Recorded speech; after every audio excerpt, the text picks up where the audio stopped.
મારું નામ મકવાણા વિનોદ પરબતભાઈ આહિર. હું મેપર ગામનો વતની છું.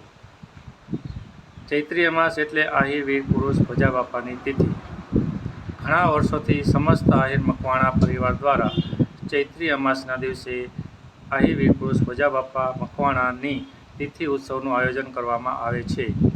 આ તિથિ ઉત્સવ મોટા દહીંસરા ખાતે આવેલ આહિર વીર પુરુષ ભજા બાપા સ્મારક ધામ ખાતે કરવામાં આવે છે. તેમાં શાંતિ યજ્ઞ, બ્રહ્મચોર્યાસી, બટુક ભોજન તેમજ સમસ્ત આહિર મકવાણા પરિવારનું સ્નેહ મિલનનું આયોજન કરવામાં આવે છે.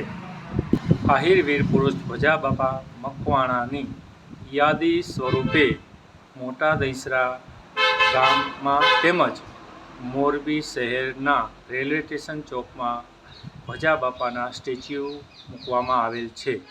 ગુજરાતના આશરા ધર્મની વાત કરીએ તો તેમાં દેવાયત બાપુ બોદર પછી જો કોઈ નામ હોય તો તે આહિર વીર પુરુષ ભજા બાપા મકવાણાનું નામ છે.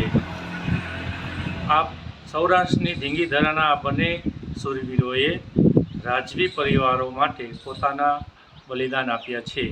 તેમાં ભજા બાપાના ટૂંકા ઇતિહાસની વાત કરીએ તો તારાણાના રાજવંશજો અને રાણીમાને આશરો આપી અને મુઘલ સામ્રાજ્ય સામે દુશ્મની વહોરી હતી.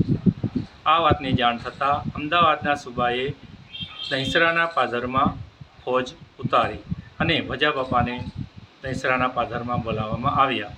તેમના દરેક અંગના સાંધે સાંધે સારડી મૂકવામાં આવી. તેમ છતાં ન માનતા સુબાએ તેમના માતાને બોલાવ્યા. તેમના માતાએ આવી ભજા બાપાના લોહી ભીના હાડકાં સૂંઘી અને કહ્યું કે આમાં મારા ધામણની સોડમ આવે છે. તમે ભોજાને આખે આખો કાપી નાખશો તો પણ ભોજાની મુખમુદ્રા નહીં બદલે. આવા વીર પુરુષ ભજા બાપા મકવાણાના ચરણોમાં કોટી કોટી વંદન.